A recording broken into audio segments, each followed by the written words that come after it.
پروردگار عالم نے سلسلہ ہدایت کو جاری رکھنے کے لیے مختلف منصب بنائے ہیں. رسالت بھی ہے، نبوت بھی ہے اور امامت بھی ہے، کہ پروردگار نے ان مناصب کو جو ہے یہ اپنے ہاتھ میں رکھا ہے. بے شک. حضرت آدم علیہ السلام کی جب خلافت اور ان کی نبوت کا اعلان ہوا تو اللہ نے اعلان کیا. اس کے بعد جتنے بھی نبی آئے ان میں سے کسی بھی نبی نے اس چیز کو کسبی طور پہ حاصل نہیں کیا، بلکہ اللہ نے ان کو نبی بنا کر بھیجا. جس طرح سے نبیوں کو خود نبی بنایا، اسی طرح سے سلسلہ ہدایت میں بھی اللہ نے اماموں کو بھی خود امام بنایا ہے. جب یہ نظام الہی ہے، اس نظام میں بھی تو ایک حکومت ہے نا. اللہ نے فقط دین تھوڑی دی ہے، اللہ نے معاشرتی نظام دیا ہے، اللہ نے حکومت کا سسٹم دیا ہے. مولا کائنات کی نہج البلاغہ میں خطبے ہیں، پورا سیاست کا تعارف ہے، حکومت کو چلانے کا نظام ہے. جب مالک اشتر کو بھیج رہے ہیں تمام چیزیں سمجھا رہے ہیں. جمہور سے جمہوریت ہے. جمہور کون ہے؟ عوام ہے. عوام کے فیصلے کو جمہوریت کہا جاتا ہے. تو جو عوام کے فیصلے سے لوگ سامنے آتے ہیں انہیں جمہوری نمائندہ کہا جاتا ہے، عوامی نمائندہ کہا جاتا ہے. جبکہ اس ٹرم کو استعمال کیا جاتا ہے نظام الہی کے ساتھ. نظام الہی میں تو یہ ہے کہ جو اللہ کے نظام کے ذریعے آئے، جو جمہوری نظام کے ذریعے آ رہا ہے اور نمائندہ الہی بن رہا ہے، یہ سمجھ میں نہیں بات آتی ہے. جو نظام امامت کے ذریعے آ رہا ہے، نظام امامت میں آنے والے ہر دور میں مشکلات میں رہے ہیں. آپ دیکھیے مولا کائنات سے جیسے ہی امامت کا آغاز ہوا ہے، مولا کائنات کے خلاف پروپیگنڈا ہے، امام حسن علیہ السلام کے خلاف، امام حسین علیہ السلام، حتیٰ کہ امام زمانہ تک رہا ہے. اس قدر مشکل حالات ہیں کہ گھر کے اندر ہیں لیکن نظر بند ہیں، معاشرے میں ہیں تو کسی سے ملنے نہیں دیا جا رہا، مصائب ہیں کہ بہت زیادہ ہے. لیکن اس کے باوجود ان نمائندہ الہی نے جب بھی کوئی فیصلہ کیا ہے، کوئی یہ نہیں کہہ سکا کہ اس فیصلے سے ہمیں نقصان ہوا ہے. ان کا کربلا میں امام حسین نے اسلام نہیں انسانیت کو بچایا. جب بھی کوئی امام حسین علیہ السلام کو پڑھتا ہے تو وہ کہتا ہے کہ یہ محافظ انسانیت ہے، یہ محسن انسانیت ہے. جب امام زمانہ دین پیش کریں گے لوگ کہیں گے یہ انسانیت کا دین ہے، یہ ہمدردی کا دین ہے. تب لوگ پھر سمجھیں گے کہ دین اصلی کیا ہے اور اس دین کا حاکم کیسا ہونا چاہیے. تو یہ جب جھلک نظر آئے گی نا تو میں کہتا ہوں لوگ اسلام کا کلمہ دین سمجھ کے نہیں، اسے انسانیت کا کلمہ سمجھ کے پڑھنا شروع ہوں گے. انسانیت اسی دین میں ہے. جب یہ جھلک نظر آئے گی لوگ جوک در جوڑی اسلام میں آنا شروع. اعوذ باللہ من الشیطان الرجیم، بسم اللہ الرحمن الرحیم. اللہم صلی علی محمد وآل محمد وعجل فرجہم. السلام علیکم ناظرین، آپ کا میزبان سید مجاہد حیدر حاضر خدمت. امام زمانہ ڈیجیٹل لائبریری کے پلیٹ فارم سے ناظرین ہم آپ کے لیے مختلف نشست کے جن میں انتہائی اہم اور مستند گفتگو ہوتی ہے لے کر آتے ہیں، اور ان سب کا مقصد اپنے وقت کے امام زمانہ جل اللہ تعالیٰ فرجہ شریف کی قربت اور معرفت حاصل کرنا ہے. اسی سلسلے کی آج کی نشست بہت ہی اہم کہ جس میں ہم امامت کا مفہوم سمجھیں گے، اور اس کے لیے جناب آیت اللہ شہید مطہری کی کتاب امامت و رہبری اس کا انتخاب کیا ہے. اس کتاب پر ہماری رہنمائی کے لیے ہمارے آج کے مہمان جناب مولانا امتیاز علی نجفی صاحب. السلام علیکم آغا صاحب. وعلیکم السلام. آغا صاحب، ہمارے ناظرین کو بتائیے کہ امامت کا مفہوم قرآن پاک سے کیا ہے؟ بسم اللہ الرحمن الرحیم. قرآن مجید میں سورہ انبیاء میں پروردگار ارشاد فرما رہا ہے وَجَعَلْنَاهُمْ أَئِمَّةً يَهْدُونَ بِأَمْرِنَا. ہم نے جن کو امام بنایا ہے وہ ہمارے امر سے ہدایت کرتے ہیں. ایک چیز تو یہ سمجھ میں آتی ہے کہ منصب امامت پروردگار کی جانب سے ہے، اور جو منصب امامت پر فائز ہوتے ہیں وہ ہدایت بھی اللہ کے امر سے کرتے ہیں. سبحان اللہ. تو عقیدہ امامت ہمیں قرآن عطا کرتا ہے، قرآن ہمیں دیتا ہے. تو جب قرآن ہمیں عقیدہ امامت دے رہا ہے تو پھر اس عقیدے کو ہماری زندگی میں، ہمارے ایمان میں، ہمارے دین میں بھی ہونا ضروری ہے. آغا صاحب، جب ختم نبوت ہو گئی اور وہ سلسلہ جو ہدایت کا انبیاء علیہم السلام کے سلسلے سے آ رہا تھا وہ حضور پاک صلی اللہ علیہ وآلہ وسلم پر آ کر موقوف ہو گیا، تو اس کے بعد امامت کا سلسلہ شروع ہوتا ہے. اس کی کیا اہمیت ہے اور اس کی کیا ضرورت ہے؟ پروردگار عالم نے سلسلہ ہدایت کو جاری رکھنے کے لیے مختلف منصب بنائے ہیں. رسالت بھی ہے، نبوت بھی ہے اور امامت بھی ہے. اس میں بنیادی چیز جو سمجھنے والی ہے وہ یہ ہے کہ پروردگار نے ان مناصب کو جو ہے یہ اپنے ہاتھ میں رکھا ہے. بے شک. حضرت آدم علیہ السلام کی جب خلافت اور ان کی نبوت کا اعلان ہوا تو اللہ نے اعلان کیا. اس کے بعد جتنے بھی نبی آئے ان میں سے کسی بھی نبی نے اس چیز کو قصبی طور پہ حاصل نہیں کیا، بلکہ اللہ نے ان کو نبی بنا کر بھیجا ہے۔ سبحان اللہ، بے شک۔ ایک ہی سمجھے کہ یہ سلسلہ جو ہے یہ اللہ کے اختیار میں ہے، رسول خدا تک یہ سلسلہ چلتا رہا، دین مکمل ہوا، دین کامل ہو گیا، لیکن دین ختم نہیں ہوا، دین نے قیامت تک کے لیے چلنا تھا۔ بے شک۔ تو لہٰذا اگر دین قیامت تک ہے تو پھر سلسلہ ہدایت بھی اس کے ساتھ چلے گا۔ تو نبوت کا تو خاتمہ ہو گیا، رسول خدا خاتم نبیین بن گئے، بے اس شک۔ کے بعد یہ سلسلہ ہدایت کس ڈائریکشن میں چلے گا، اس کو کون لے کے چلے گا؟ تو اللہ نے اس کے لیے پھر امامت کا بھی تعارف کروایا۔ جس طرح سے امام زمانہ علیہ السلام کی غیبت کے سلسلے میں ہم بات کرتے ہیں تو غیبت کا تعارف اللہ نے جناب موسیٰ کے ذریعے بھی کروایا، جناب عیسیٰ کے ذریعے بھی کروایا، جناب عزیز اور عزیر کے ذریعے بھی کرایا۔ اسی طرح سے امامت کا تعارف بھی اللہ نے تاریخ میں کروایا، حضرت ابراہیم علیہ السلام کے ذریعے کروایا، کہ کوئی یہ نہ سمجھے کہ ایک نئی چیز شروع ہو گئی ہے، لوگوں کی آگاہی رہے۔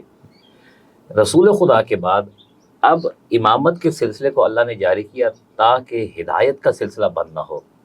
رسول خدا پہ آ کے دین تمام ہو گیا، اب اس دین کا محافظ بھی چاہیے تھا، اس دین کے اوپر چلنے والوں کو ہدایت دینے والا بھی چاہیے تھا۔ تو اللہ نے پھر سلسلہ امامت کا آغاز کیا اور ائمہ علیہ السلام جو ہمارے 12 امام ہیں ان کے سلسلے کو جاری رکھا۔ اس میں جو بنیادی چیز سمجھنے والی ہے وہ یہ ہے کہ اللہ نے جس طرح سے نبیوں کو خود نبی بنایا، اسی طرح سے سلسلہ ہدایت میں بھی اللہ نے اماموں کو بھی خود امام بنایا ہے۔ یہ امر کسی کے ہاتھ میں نہیں رکھا۔ کیوں؟ ہادی وہی ہو سکتا ہے کہ جو خود ہدایت یافتہ ہو، کامل وہی ہو سکتا ہے جو اکمل ہوگا، بے شک۔ ناقص کامل کام انجام نہیں دے سکتا۔ اس لیے پروردگار نے اس سلسلہ ہدایت میں اگر کسی کو نبی بنایا ہے تو نبی اس وقت کے تمام لوگوں میں سب سے کامل، اکمل اور بہترین فرد ہوتا تھا۔ بے شک۔ اللہ نے اس کے ساتھ عصمت کو بھی رکھا۔ جب یہ سلسلہ ختم ہوا تو اس کے بعد جب امامت کے سلسلے کا آغاز ہوا تو امامت کے سلسلے میں بھی قانون نہیں اللہ نے اپنا توڑا، امامت بھی وہی کرے گا جو صاحب عصمت ہوگا، امامت بھی وہی کرے گا جو کامل ہوگا۔ تو لہٰذا جس طرح سے نبوت کے ذریعے دین پہنچا، اسی طرح سے امامت کے ذریعے محافظت دین بھی ہوئی، حفاظت دین بھی ہوئی، اور دین کو بیان کرنے والوں کا بھی تعارف اللہ نے کروایا۔ تو یہ سلسلہ قرآن سے جڑا ہوا ہے اور یہ سلسلہ اللہ نے خود اس کو جاری کیا ہے۔ ماشاءاللہ۔ اگر صاحب اس کا مطلب یہ ہے کہ امام جو ہے وہ محافظ دین بھی ہے، ہدایت بھی دے رہا ہے اور اس کی حفاظت بھی کر رہا ہے، تو اس کا کوئی تعلق امامت کا حکومت کے ساتھ بھی ہے، اقتدار کے ساتھ؟ یہ بالکل ہے۔ دیکھ، پروردگار نے جتنے بھی نبی بھیجے ہیں ان میں سے ہر کوئی محکوم نہیں رہا، یعنی حاکم کوئی اور ہوتا، یہ محکوم ہوتے تھے۔ حضرت سلیمان علیہ السلام ہے، اللہ نے حکومت بھی دی ہے، نظام بھی سارا چلایا ہے، تو یہ حکومت ان کے ساتھ جڑی ہوئی ہے۔ حق تو یہی بنتا ہے کہ جسے اللہ اپنا نمائندہ بنا کر بھیجتا ہے سارے اسی کے تابع ہوں۔ کیوں؟ اس وقت زمین میں سب سے زیادہ بہترین انسان وہی ہوتا ہے، جس بھی اینگل سے دیکھے، علم کے اعتبار سے، شجاعت کے اعتبار سے، سخاوت کے اعتبار سے، ذہانت کے اعتبار سے، وہ انسان سب سے بہترین انسان ہوتا ہے۔ اور عقل یہی کہتی ہے کہ جو سب سے بہترین ہو اسی کے ہاتھ میں یہ اختیار دیا جائے تاکہ وہ دوسروں کے فیصلے کر سکے۔ بے شک۔ تو پروردگار نے جب امامت کے سلسلے کو جاری کیا تو ان افراد کو بھی سب سے زیادہ بہترین بنایا۔ اور آج کی دنیا کیا چاہتی ہے؟ دیکھیے، جو ہماری یہ نظام بگڑے ہوئے ہیں نا، اس کا سبب یہ ہے کہ ہم سب جانتے ہیں کہ وہ لوگ حاکم ہیں جو اس کے اہل نہیں ہیں۔ جب اس کے اہل نہیں تھے تو اس نظام کو سمجھنے والے بھی نہیں تھے، اپنی عقل اپنے شعور کے مطابق فیصلے کرتے ہیں اور بالکل الٹ ہو جاتے ہیں۔ وہ سمجھتے ہیں کہ ہم یہ معاملہ کریں گے، اس سے عوام کا فائدہ ہے، اس کے برعکس معاملہ نظر آتا ہے کہ وہ بالکل نقصان دہ ہو جاتا ہے۔ تو پھر جب یہ نظام الہی ہے، اس نظام میں بھی تو ایک حکومت ہے نا، اللہ نے اس فقط دین تھوڑی دی ہے، اللہ نے معاشرتی نظام دیا ہے، اللہ نے حکومت کا سسٹم دیا ہے۔ مولا کائنات کی نہج البلاغہ میں خطبے ہیں، پورا سیاست کا تعارف ہے، حکومت کو چلانے کا نظام ہے، جب مالک اشتر کو بھیج رہے ہیں تمام چیزیں سمجھا رہے ہیں۔ تو پھر جب حکومت کا نظام اس کے ساتھ جڑا ہوا ہے تو پھر حکومت بھی وہی کرے گا جو ان چیزوں کو سمجھتا ہوگا۔ تو اس کے لیے اللہ نے جسے امام بنایا اس کو ان تمام تدابیر سے، ان تمام چیزوں سے آگاہ کیا ہے، اور حق بھی اسی کا بنتا ہے کہ وہ اس کو ادا کرے۔ آج جو معاشرے، آج انسان جو تنزلی میں جا رہے ہیں، ابتری میں جا رہے ہیں، اس کی وجہ یہ ہے کہ ایسے افراد حاکم بن گئے ہیں جو اس چیز کے اہل ہی نہیں تھے، جنہیں اہل ہونا تھا وہ لوگ آگے نہیں آئے، نہ اہل آگے، جس کی وجہ سے نظام بگڑا ہوا ہے۔ اگر آج ہم یہ سوال کریں کہ کوئی دیندار انسان حکومت میں نہیں ہے تو اس کا مطلب ہے پھر کہ ہم دین کو صحیح طرح سے سمجھ نہیں سکتے، پھر ہم دین سے صحیح آگاہی نہیں حاصل کر سکتے۔ کیوں؟ کیونکہ دین کو بھی تو وہی سمجھائے گا جو دین کو صحیح سمجھتا ہوگا، اور دین کے اندر معاشرہ بھی ہے، دنیا بھی ہے۔ اسی لیے جب اللہ نے کسی کو امام بنایا تو اس کے پاس یہ طاقت تھی، اور آپ سیرت میں دیکھیں اہل بیت علیہ السلام کی، حاکم آ کے امام سے مشورہ کرتے ہیں، انہیں نہیں سمجھ آتی ہے، مانتے ہیں کہ حق انہی کا بنتا ہے، حق چھین لیا ہے ایک علیحدہ بات ہے، لیکن جب اس معاملے میں گفتگو کی گئی ہے، کبھی ایسا نہیں ہوا کہ امام کو کسی امر کے بارے میں آگاہی نہ ہو۔ حکومت کا معاملہ کیسے چلانا ہے امام سے پوچھا گیا، امام کو علم نہ ہو۔ معاشرتی نظام کو کس طرح چلانا ہے امام سے پوچھا گیا، امام نے کہا مجھے علم نہ ہو۔ ان ساری چیزوں کو امام جانتا ہے، تو لہٰذا حق یہی بنتا ہے، اور اللہ نے ہی یہ حق عطا کیا ہے کہ نظام اسلام میں حکومت امام ہی کی ہونی چاہیے، اور امام کے ماتحت سب کو ہونا چاہیے۔ ماشاء اللہ۔ اور یقیناً ناظرین، اگر ہم تاریخ پہ نظر ڈالیں تو ہمارے سامنے یہ سب چیزیں بالکل عیاں ہیں کہ ائمہ علیہم السلام نے جب کبھی بھی علم اور رشد کے دروازے کھولے تو سب سے زیادہ تکلیف اس وقت کے حاکم کو رہی، اور انہوں نے کسی نہ کسی طریقے سے ان کو اپنے رستے سے ہٹانے کی کوشش کی، کیونکہ لوگ عوام ان کی طرف مائل ہوتے تھے، اور یہی جو آغا صاحب بتا رہے ہیں کہ چاہتے تھے کہ وہ اقتدار پہ شخصیت بیٹھے کہ جو اس کے پاس ہر طرح کا علم ہے۔ آغا صاحب، آج کل اگر ہم اپنے ارد گرد دیکھتے ہیں تو جمہوریت ہمیں ایک ایسا نظام میں حکومت نظر آتا ہے کہ جس میں کہا جاتا ہے کہ ہر طرح کے مسائل کا حل موجود ہے۔ میں چاہوں گا کہ آیت اللہ شہید مطہری کی یہ جو کتاب امامت و رہبری ہے، اس میں جو نظام الہی یعنی حکومت الہی، اس کا جمہوریت کے ساتھ اگر تقابل کریں تو وہ کیسا رہے؟ دیکھیں، اس میں جو سب سے پہلے بنیادی چیز سمجھنے والی ہے نا، جو آج تک نہ عوام کو سمجھائی گئی ہے، اور جنہوں نے سمجھا ہے انہیں اس چیز کو قبول نہیں کیا۔ جمہوریت کو نظام الہی کے ساتھ جوڑا جاتا ہے، جبکہ لفظ جمہوریت میں ہی وہ معنی نہیں پائے جاتے جو نظام الہی سے منسلک ہو۔ مثلا جمہور سے جمہوریت ہے، جمہور کون ہے؟ عوام ہے، عوام کے فیصلے کو جمہوریت کہا جاتا ہے۔ تو جو عوام کے فیصلے سے لوگ سامنے آتے ہیں انہیں جمہوری نمائندہ کہا جاتا ہے، عوامی نمائندہ کہا جاتا ہے، جبکہ اس ٹرم کو استعمال کیا جاتا ہے نظام الہی کے ساتھ۔ نظام الہی میں تو یہ ہے کہ جو اللہ کے نظام کے ذریعے آئے، جو جمہوری نظام کے ذریعے آ رہا ہے اور نمائندہ الہی بن رہا ہے، یہ سمجھ میں نہیں بات آتی ہے۔ اور جمہوریت امامت کے مقابلے میں آئی ہے کہ جو اللہ نے نمائندہ دیا تھا اس کے مقابلے میں جمہور کے فیصلے کو لے کے آئے۔ سلسلہ چلتا چلتا شاید آج دنیا سمجھ لے، ایک طرف جمہور کے نمائندے ہیں، عوامی نمائندے ہیں، ایک طرف الہی نمائندے ہیں۔ جو جمہور کے نمائندے ہیں ان کے اندر ہزاروں قسم کی انہیں کمیاں نظر آتی ہیں، انہیں ہزاروں قسم کے مسائل نظر آتے ہیں، انہی سے یہ اختیار کرتے ہیں، یعنی عوام خود فیصلہ کرتی ہے جی یہ ٹھیک ہے ہمارے لیے، فیصلہ کرنے کے بعد کل خود ہی کہتے ہیں نہیں یہ تو سب سے زیادہ برا انسان نکلا، یا اگر آج کے ٹرم میں کہوں سب سے زیادہ کرپٹ یہی نکل آیا ہے۔ ایک طرف نمائندہ الہی ہے جو نظام امامت کے ذریعے آ رہا ہے۔ نظام امامت میں آنے والے ہر دور میں مشکلات میں رہے ہیں۔ آپ دیکھیے مولا کائنات سے جیسے ہی امامت کا آغاز ہوا ہے، مولا کائنات کے خلاف پروپیگنڈا ہے، امام حسن علیہ السلام کے خلاف، امام حسین علیہ السلام، حتیٰ کہ امام زمانہ تک رہا ہے۔ اس قدر مشکل حالات ہیں کہ گھر کے اندر ہیں لیکن نظر بند ہیں، معاشرے میں ہیں تو کسی سے ملنے نہیں دیا جا رہا، مصائب ہیں کہ بہت زیادہ ہے، لیکن اس کے باوجود ان نمائندہ الہی نے جب بھی کوئی فیصلہ کیا ہے، کوئی یہ نہیں کہہ سکا کہ اس فیصلے سے ہمیں نقصان ہوا ہے۔ جس نے ان کی اطاعت کی ہے، ان کی رہبری میں چلا ہے، وہ یہ نہیں کہہ سکا میں نے اختیار تو کر لیا تھا لیکن آج مجھے شرمندگی ہے، ایسا نہیں ہو سکا۔ کیوں؟ کیونکہ وہ نظام الہی کے وہ نمائندے تھے کہ جن کے سامنے اللہ نے انسانوں کو خلق کیا، اس نظام کو خلق کیا، ان کی طبیعت سے آگاہی رکھتے تھے۔ دیکھیے ہمارا بدن ہے نا، اس کی جو ضرورتیں ہیں وہ ڈاکٹر جانتا ہے، پانی کی کمی ہے تو کتنا دینا ہے، وٹامنس کی کمی ہے کتنا دینا ہے، کیلشیم کی کمی ہے کتنا دینا ہے۔ عام دکان پہ بیٹھا ہوا موچی نہیں بتا سکتا، کیوں؟ وہ اس نظام کو جانتا ہی نہیں ہے۔ اگر اس کو کہیں کہ علاج کرے تو وہ کچھ اور کا اور ہمیں کر دے گا، لیکن جو ڈاکٹر ہے وہ ہمیں بہتر گائیڈ کرے گا۔ اسی طرح یہ جو امام تھے نا، ان کے سامنے وجود انسانی خلق ہوا ہے، وہ اس کی طبیعت سے بھی آگاہی رکھتے تھے، اس کے مزاج سے بھی آگاہی رکھتے تھے، اس کے بدن کے تقاضوں کو بھی جانتے تھے، اس کی روحانی تقاضوں کو بھی جانتے تھے۔ وہ نظام الہی کے ساتھ یہاں پہ دنیا میں آئے تھے، تو اس لیے جب انہوں نے جو بھی فیصلہ کیا کبھی اس میں خطا نظر نہیں آئی ہے۔ ایک معروف جملہ ہے کہ ائمہ اہل بیت علیہ السلام کو جب لوگوں نے قتل کیا ہے، شہید کیا ہے، تو چند ائمہ نے یہ سوال کیا ہے جنہیں زہر دی گئی، فرمایا کیا میں تمہارا اچھا امام نہیں تھا؟ تم نے جو میرے ساتھ یہ رویہ کیا ہے، کیا اس میں میری کوئی خطا تھی؟ قاتل ہے، دشمن ہے، بغض رکھنے والے، لیکن ان کے کردار کے اوپر کوئی سوال نہیں کھڑا کر سکا، بے شک ان کے اوپر اعتراض نہیں کوئی کر سکا۔ اللہ اس کی وجہ یہی ہے کہ یہ جو کرتے تھے نظام الہی کے مطابق کرتے تھے۔ جمہور میں چلنے والے لوگ آج پریشان ہیں۔ آج اگر ہم جمہوری رائے لیں اور جو امامت کے عقیدے کو صحیح نہیں سمجھ، ان سے پوچھیں، آپ کے پاس دین بھی ہے، قرآن بھی ہے، سنت رسول پہ، پھر بھی پریشان ہے، آپس میں اختلاف نظر آ رہا ہے۔ کیا وجہ ہے؟ کہ انہوں نے جمہوری نمائندے لیے ہیں، الہی نمائندے نہیں لیے ہیں۔